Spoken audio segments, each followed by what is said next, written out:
Hey guys, Tom here from the podcast, and welcome to this video in which I list the 13 greatest English professionals from the golden age of cricket. That is, cricketers who played under the title of paid professional rather than amateur. Before we get stuck into it, make sure you subscribe to the YouTube channel, or if you'd like to support, you can donate at buymeacoffee.com/goldenageofcricket. Okay, let's start with number 13. Technically, most of his best cricket fell in the period immediately before the so-called Golden Age, but this professional batsman was still a force throughout the 1890s. Arthur Shrewsbury was the top-order Nottinghamshire stylist who is often regarded the best English batsman of the 19th century after W.G. Grace. A constant worry for opposition bowlers throughout the 1870s and 1880s, including the Australians in those early primitive test matches, he continued to dominate county cricket well into his late 40s, when he topped the first-class averages of the 1902 season. He held the record for the highest tally of test runs for 15 years, with almost 60 first-class centuries to his name, including a high score of 267. Shrewsbury committed suicide in 1903, when he incorrectly believed he was suffering from an incurable disease. Number 12 on our list is an early example of a specialist number 3 batsman who racked up plenty of runs in both Test and first-class cricket. Johnny Tyldesley dominated top-order batting for Lancashire from 1895 to his retirement shortly after the end of the First World War. Short and deceptively strong, he was super quick on his feet. He was noted for his superb square cut and ability to master a sticky wicket. Described by Neville Cardus as one of the great Lancastrian batsmen of all time, Tyldesley finished his career with 86 first-class centuries. His highest test score came in the first Ashes Test of 1902 at Edgbaston, when his 138 dug England out of a hole following a top-order collapse. Our next professional cricketer on the list is a spin bowler from Kent, who dominated slow bowling before making the ultimate sacrifice during the Great War. Alongside fellow left-arm slow bowler Wilfred Rhodes, Colin Blythe was the standout spinner from the first decade of the 20th century, taking more than 2,500 wickets in his 400-odd first-class matches. With an action that involved a long and graceful arc starting behind his back, as is evident in this photo, Blythe was an extremely difficult bowler to face, and Harry Eltham declared him practically unplayable on a sticky wicket. Between 1901 and 1910, he played 19 test matches for England for exactly 100 wickets at an average of 18.63, with best figures of 8 for 59 in 1907 at Headingley. Tragically, Blythe's life was cut short when on active service in November 1917, following shrapnel from a burst shell fatally piercing his chest. Number 10 on our list of the greatest English professional cricketers from the golden age of cricket is a slight anomaly, but only in the fact that he wasn't actually English. Born in Melbourne and reaching the pinnacle of Test cricket for his native homeland, Albert Trott's career in Australia ended suddenly and unexpectedly when he wasn't selected for the 1896 tour to England, which awkwardly was captained by his older brother Harry. As a result, he emigrated to England and dominated for Middlesex as a big-hitting all-rounder who bamboozled batsmen with his wild deliveries. He became one of the few cricketers to have represented both Australia and England in Test cricket. A tragic end occurred when he committed suicide in 1914. Listen to his life and career on an episode of the podcast with his biographer, Rick Smith. The next professional came from a dynasty of cricketers, and could claim to be the greatest of them all. Nicknamed Old Jack, J.T. Hearne was one of the most consistent and effective bowlers of the Golden Age. Described as a right-hand medium pacer with a fairly long run-up to the wicket, his beautiful bowling action was a sight to behold, and it's said to have lured many batsmen into his trap.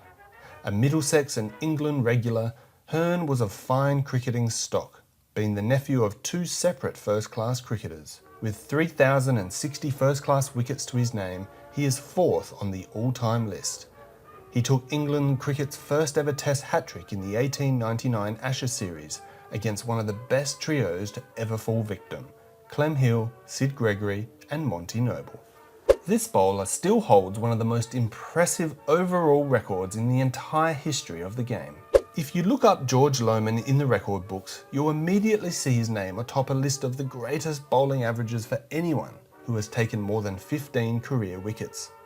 Across his 18 test matches, he took 112 wickets at just 10.75 runs per wicket, with best bowling figures of 9 for 28.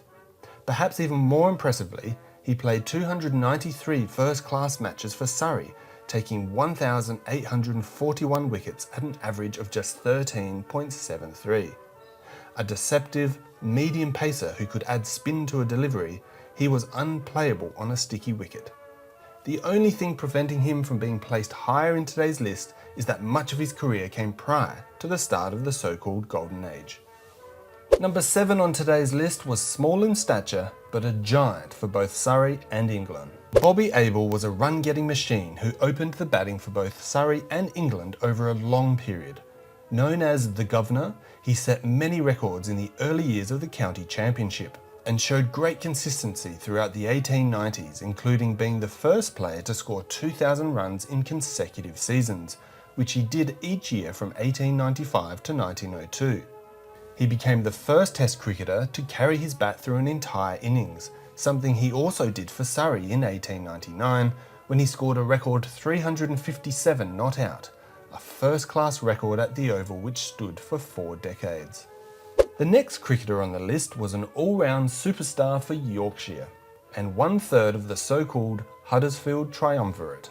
George Hirst emerged in first-class cricket during an extremely successful period for Yorkshire under the leadership of Lord Hawke, and still managed to dominate with both bat and ball. Perhaps a truer all-rounder than his contemporary Wilfred Rhodes, he completed the so-called double, that is, more than 100 wickets and 1,000 runs in the English cricket season, an astounding 14 times. In 1906, he achieved the double-double of 2,000 runs and 200 wickets in a season. His 341 against Leicestershire in 1905 remains the highest individual first-class score in Yorkshire's history. While his Test record fell well short of his Yorkshire one, his ability to swerve the ball, especially in England, proved difficult for opposing batsmen for more than a decade, and he featured prominently in many famous Test matches. The 5th greatest English professional from the Golden Age of cricket ensured his legacy when he became just the 2nd cricketer after W.G. Grace to hit 100 first-class centuries. Born into a family of first-class cricketers, Tom Hayward surpassed the cricketing feats of his grandfather, father and uncle to become one of the greatest English batsmen of all time, with Neville Cardus even describing him as among the most precisely technical and most prolific batsmen of any time in the annals of cricket. An opening batsman for Surrey in England, he became just the 2nd ever cricketer, after W.G. Grace, to surpass 100 first-class centuries, and he was the first professional to do so. Between 1895 and 1914, Hayward never once failed to reach 1,000 first-class runs in an English summer, and hit 2,000 runs in 10 of those seasons, and twice in 1904 and 1906 scored over 3,000 runs. In 1899, he and Bobby Abel put on 448 for Surrey's 4th wicket against Yorkshire, which is still the 8th highest 4th wicket partnership in the history of first-class cricket. Hayward retired with 104 centuries to his name, 43,500 runs, and almost 500 wickets, if you don't mind, as a useful part-time bowler. Our number 4 today was listed as one of the 6 giants of the century by Neville Cardus. As Surrey's natural successor to George Lohmann's mantle, Tom Richardson rose to become one of the county's and country's most dominant forces. Taking 2,104 wickets in 358 first-class matches at an average of 18.43, Richardson had a sharper delivery than Lohmann, and was known for an unplayable delivery which nipped late from the off to leg. Between the 1894 and 1897 seasons, he had an almighty purple patch, taking more than 1,000 wickets. He was more expensive than Lohmann on account that he was always attacking. Cardus said, "Never did he send down a defensive ball. He would have been too proud." In an age which produced some of the greatest top-order batsmen of all time, Richardson was the antidote to their success. Cardus concluded his report by describing him as the personification of the fast bowler as every schoolboy dreams and hopes he might one day be himself. Number 3 on our list today still holds many first-class records, and it's fair to say they won't ever be broken. In an episode of the podcast dedicated to his life and career, biographer Patrick Faraday was adamant that the many records of Wilfred Rhodes will never be broken. Such is the enormity of the numbers we're dealing with. Between 1898 and 1930, Rhodes was a constant presence in the Yorkshire and England cricket teams. First as a slow left-arm spinner, then as an effective opening batsman, partnering Jack Hobbs at the top of the England order, and then again as a reliable spinner. His name sits at the top of many a record. Most first-class matches, 1,100, most wickets, 4,204, at an astounding average of 16.72. His 323-run partnership with Hobbs against Australia at the MCG in 1912 is still the second greatest opening partnership for England in Test match history. The second greatest English professional from the golden age of cricket was simply known as the Master. It's only natural after Rhodes that number 2 on the list should be Jack Hobbs, a cricketer some might regard as the most complete and all-round batsman of all time. While Hobbs' long career spanned well into the 4th decade of the 20th century, it's easy to forget that much of his early cricket feats occurred before and during the First World War.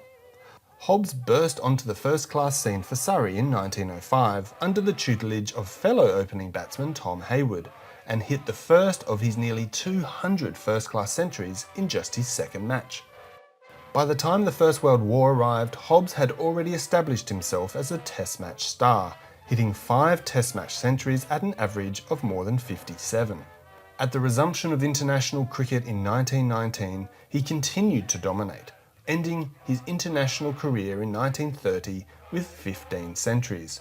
He retired from first-class cricket in 1934 and still holds 2 unbelievable records: the most first-class runs, 61,760, and the most centuries, 199. He became the first professional cricketer ever to be knighted. Arise, Sir Jack. And the number 1 English professional from the golden age of cricket was a man who dismissed a huge number of batsmen with his unplayable deliveries, but possibly rankled even more along the way. Without doubt, the cricketer who sits at the top of the list is Sydney Francis Barnes, a man who some still consider the greatest and most unplayable bowler of all time. Plucked from the professional Lancashire League by Archie McLaren to tour Australia in 1901-02, he was an instant success, taking 5 wickets in his first Test match innings, and followed it up with 13 wickets in his second Test match. He bamboozled batsmen with his sheer variety, being able to swing, swerve and spin each delivery on a whim. Barnes could swing the new ball in and out very late, could spin from the ground, pitch on the leg stump and miss the off. His 1911-12 Ashes series was one of the all-time great bowling performances, taking 34 wickets against a home side top order of Trumper, Hill, Armstrong, Bardsley and McCartney, and his 49 wickets in 4 Test matches against South Africa in 1913-14, including 17 in one single match, may never be beaten. But what endears Barnes to many fans a century later is his gruff and often difficult personality who clashed with both teammates and the cricket establishment during an otherwise solemn era of reverence. Listen to the podcast episode with biographer Andy Searle to learn more about this fiercely independent character. Thanks for watching this list. What are your thoughts? Let me know by writing in the comments below. Apologies to Frank Woolley, Bobby Peel, Johnny Briggs, JT Brown, George Gunn, Bill Lockwood and JW Hearne, who I couldn't quite squeeze into my list. Be sure to watch my other videos, listen to the podcast, or if you haven't yet, subscribe to the channel. See you next time.